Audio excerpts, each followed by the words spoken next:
25 years of owning an insurance agency, and the first handful of those years, maybe half of that career, I was always afraid to ask. All right, everybody, I am going to have a new product. It's called Agogi. It is a protein powder. Yes, I am promoting a protein powder, and I'm gonna tell you why. Because this is something that I use every single day. Agogi protein is a hemp-based protein. It is soy-free, gluten-free, THC, CBD-free, so there's none of that weird stuff in there. It's literally just the protein from the hemp plant. It's allergen-free, USDA organic, sugar-free, non-GMO, vegan. So it's got all the great qualities in it. Minimal ingredients, very clean. They have plain vanilla, chocolate, and they have a matcha flavor, which is absolutely amazing, and they're all very tasty. It's a complete protein. It's got all the essential amino acids for the building block of the body, because you want a strong body, especially as you get older. You're not gonna bloat and fart all over the place. So enjoy.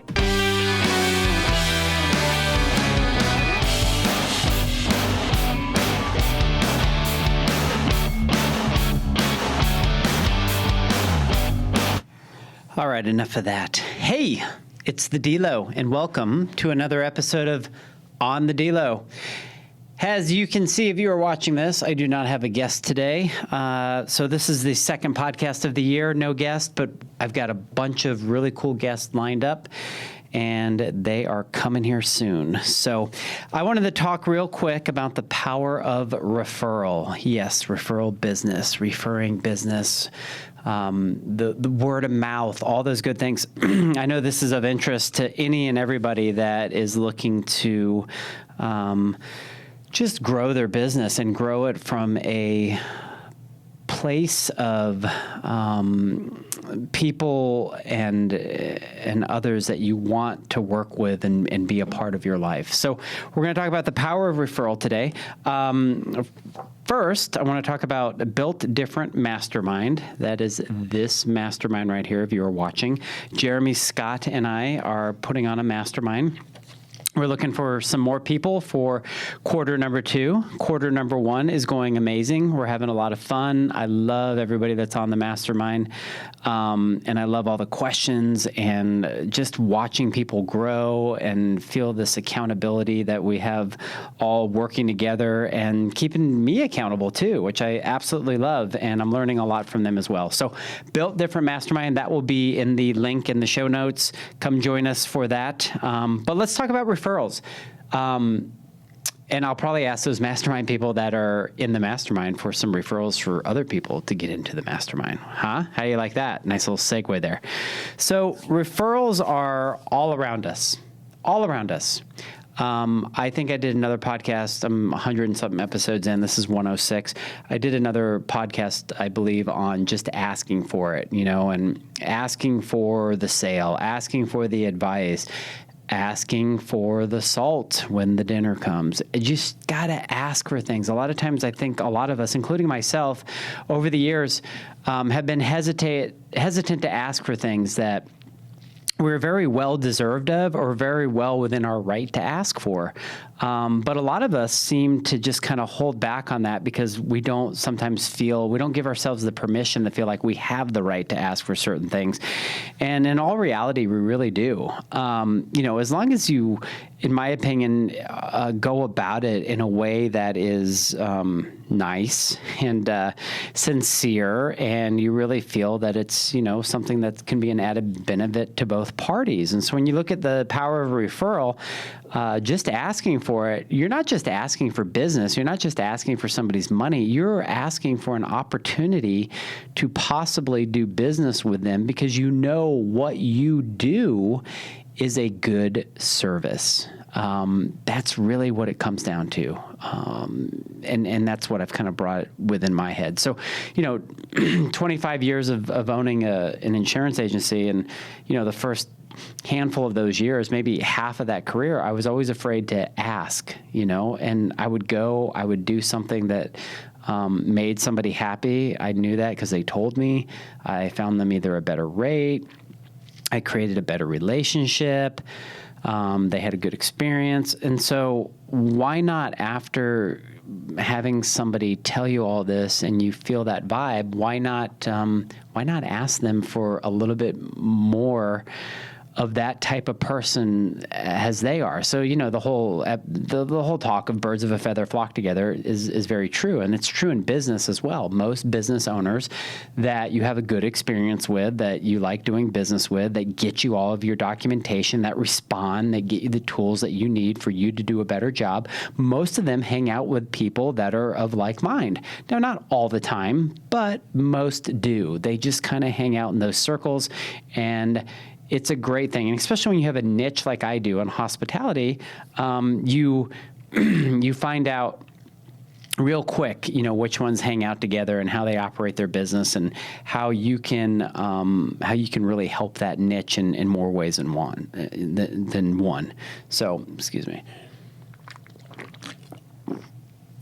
Nothing like drinking on a microphone, right? Okay, so increased trust is the power of referral. When you are asking for a referral, you're asking for this. You're asking for this introduction. You're asking for somebody to trust you, that you're going to treat who they send over as good as you had treated them, and that's huge. And so, once you get into a groove again of asking, and you just repetitively do the things that you do, understanding that there can be, different situations that call for different actions, that's okay. But for the most part, 90% of the time, I think if you create this systematic way of creating trust, you're going to increase that trust with others, and you're going to get those referrals that you are asking for sure. And the thing is that sales is hard enough. When we are quote unquote salespeople, I know a lot of times people don't want to be. You see all those signs on people's doors: "Don't solicit me," or "Don't sell me on this," or this and that. And that's the thing. Most people don't want to be sold, but they do want to be sold. They just don't want to be sold in a way that you're just kind of jamming it down their throat, telling them that they need this. That need needs to be their idea. So when you get a referral from somebody and somebody sends it over, that person is already teed up to at least talk to you about the service or the product that you have to offer, and they are already, ready to listen. They have already gotten a good vibe about you, and it's not like you're just picking up a phone and cold calling, which I know can be absolutely miserable. I've never done it. I just didn't have the backbone to do something like that. I'm not a cold caller. For me to pick up a phone and just call somebody out of the blue and say, "Hey, you want to buy some home and auto insurance?" It's like, I was mind-boggling to me. So I literally lived by referrals the whole time. I would go get one account, and I would ask that account for another account, and I would show up to business networking meetings. I would just, people would ask, "What do you do?" And I'd be like, "I'm an underwear model," because I was so ashamed to say that I was in insurance, but I wasn't ashamed to say I was an underwear model. Really, it was an icebreaker, and it was one of those things where you get to know people's personalities real quick, including mine, and whether or not they're going to want to do business with somebody as crazy as I am. Again, it's one of those things, though. You want to create your, what did Tony Robbins call them? Your raving fans. That's what he called them. So you want to create your raving fans and those people, and also realizing that the person across from the room or across the street or whatever, they may not be your client, and that's okay, because look to your left, look to your right. Those are your clients. Those are the people you're hanging out with. Those are the people that you can be asking. And you never know within somebody's network who those people may know that know people that know people. And so the thing is if you don't put out what you do over and over continuously, a lot of times people don't even know what you do. So again, my wife always yells at me when we go and we meet somebody and they're like, "What do you do?" And I'm like, "I'm an underwear model." She's like, and then I'll be serious and be like, "Well, I own, an insurance brokerage. We're boutique. We do bars and restaurants." And my wife's like, "Yeah, and you need to tell people you do home and auto, you do life and health, you do all these other revenue generating things, and we do them well, and we've been doing them for years." But for whatever reason, I've deprogrammed myself to allow myself to tell people that, because I feel like I'm selling almost, and it's just not the case. It's just you educating those around you that don't even know you that you are actually, that's what you do for a living and you do it well.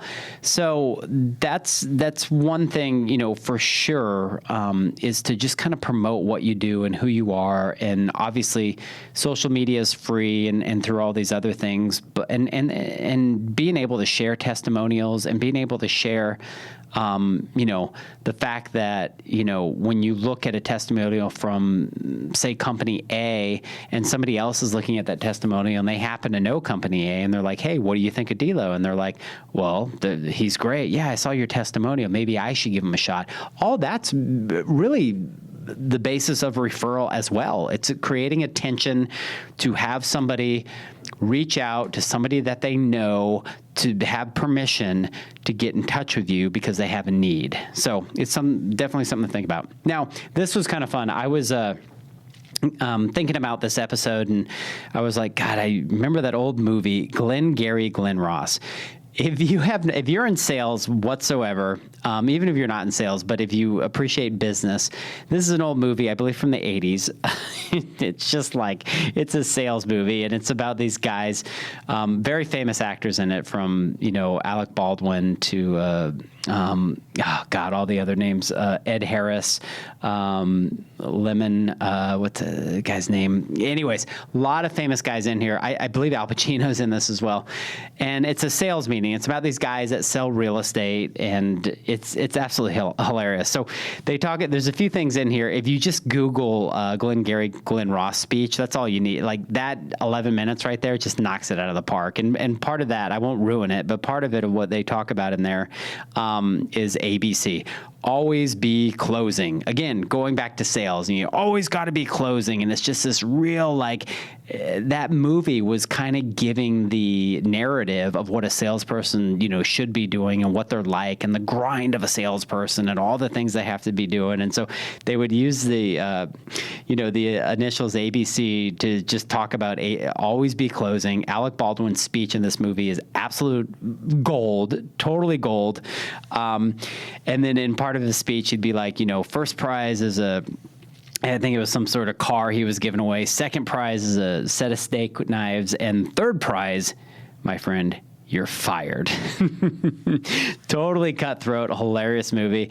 And then he goes off on the end, and he's like, I have all these leads. And he has this big stack of note cards. And he's like, these leads are not for you. These leads are for the winners. These leads are the Glengarry leads. And he ends up giving those leads, guess who he gives them to? He gives them to their top salesperson. You know why? Because their top salesperson has learned in theory, the power of referral and how to sell. So why wouldn't you give the top person really, what looks to be good leads, or why would you give it to him as opposed to somebody that hasn't closed anything, and they're looking to, because that guy has a track record and a history of building sales and, creating revenue for, the company he's working for and commission. So it's a good movie. Check it out if you get a chance, and that's the thing. It's utilizing your current customers. And if you have no customers now, that's okay too. What do we do when we first start? I know when I first started out in insurance,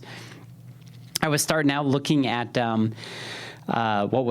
my friends and family. I just went to friends and family. When you look at these MLMs and these upstart, marketing things, which I've been guilty of looking into and doing, look, insurance is no different. It's a MLM. It really is in aspect. I went to friends and family. Now I hesitate to insure friends and family because that's an uncomfortable situation if something happens.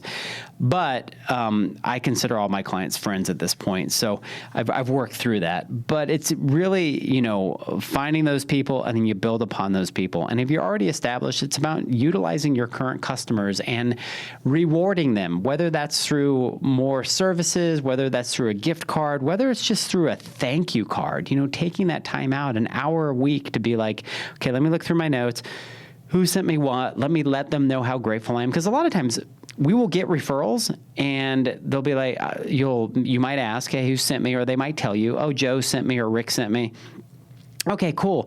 And then it's kind of like out of sight, out of mind, because you're in the moment, you're trying to close this next deal, and you forget that Rick or Joe had sent this referral over, and you don't ever send anything. You don't ever send a thank you. I mean, that's just a dagger right there. So when you have somebody that's sending you something, whether it's a one-off or whether it's a person that sends 10 things to you, there's always something else, added value that I think you can do for that person or those persons.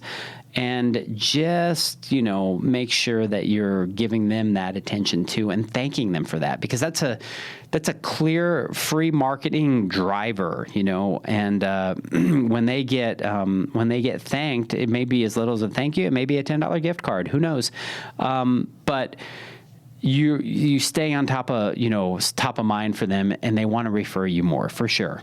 And this whole thing can definitely snowball from the foundation that you've built and all those things. So it's kind of, looking at all the different aspects of how the referrals come in. Also, when you're looking, if you have employees, are you offering your employees incentives for getting referrals or bringing people in the door? I don't know what that incentive looks like. I know I try to incentivize people here with life and health and, at just asking the question. It's really just coming down to asking the question, because if you already have somebody there and they're already attentive and you do these things, why not ask? Worst thing they say is no, you move on.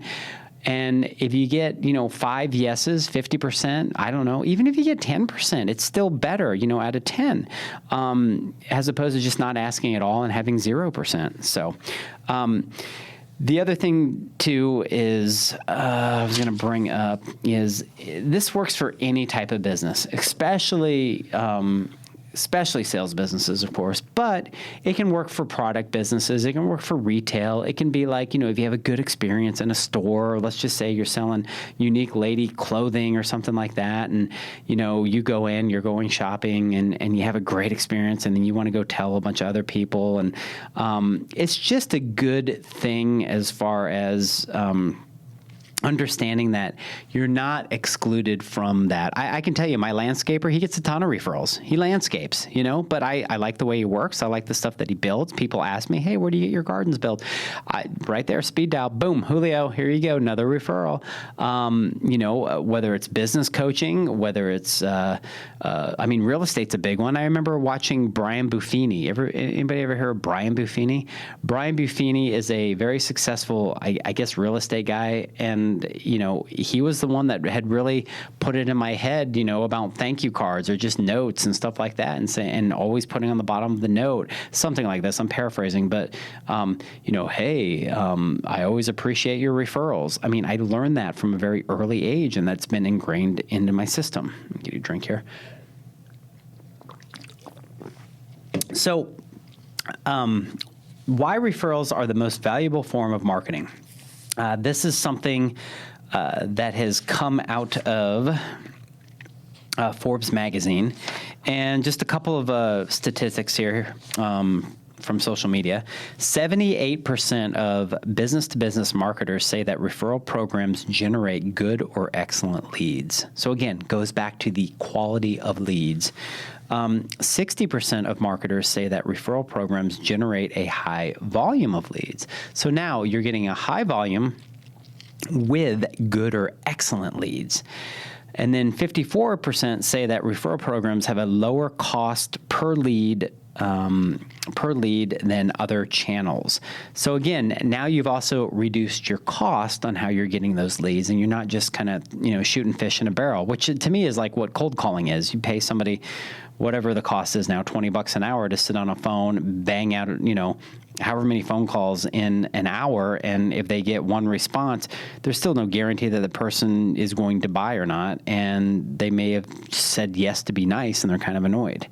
Marketers rate referrals as the second highest source of quality leads, and that's huge. I think a lot of times, where salespeople go wrong is that they'll ask, wait. They wait till the customer relationship's been established for a while, and then they, will send something way down the road, as opposed to when it's like fresh in that customer's mind of that great experience that they had, as opposed to like, oh, maybe I'll get this do this in like a year or 2 years later, and you didn't have quite that immediate interaction with that customer. So that's the thing. As you're making a deal, you're asking for another deal, in that essence, growing your business that way. So those are a couple things from Forbes magazine. I do want to leave you at this. at the end of the day, and this is something that I always had to tell myself, and I had mentioned a little bit earlier, is be proud of what you do. Be proud of what you do and gleam with pride. No matter who you are or what you're doing, there's a need in society for that. And if you are that person doing it and you own that business, there's a reason why you started that business. There's a reason why you're in the position that you're in. There's a reason why you continue year after year to file your tax returns, pay your employees, go do all the things, the meetings and all the business things that you do within your organization. Be prideful of it and love it and enjoy it. And definitely, it may, in context, you may see, society's kind of snickering of certain things that you may or may not do, or there may be so many of you, but understand that we're all unique in who we are and what we do. And at the end of the day, people, and I really feel this, people are buying from you, the person. Now, yes, there's Amazon, there's Walmart, there's all these big things. There's these necessities of things that we got to buy. I'm not buying necessarily toilet paper from, Betty, because I love Betty and her toilet paper. Maybe if Betty had a local toilet paper, place, I would go there because I liked her. But in reality, when it comes to services and some, definitely local products, we're buying from a person, because as commoditized as all of these services and these products can be, what we are as human beings, we're creatures of habit. We live within our zone, so we do the certain things that we do, and we want to know that we're safe and secure with those that we work with, those that we entrust, those that, especially if they're dealing with our money or safety or any of that sort of stuff, we want to make sure that, they definitely have our best interests. So that being said, I will leave you with that. That is my 20-minute podcast on the power of referral. Again, I appreciate you listening. Please subscribe and 5-star the podcast. Please share it if you got any value out of this. I really love you all. I'm excited to get going year 4 of this podcast, a whole bunch of great guests coming up. And, until then, peace out.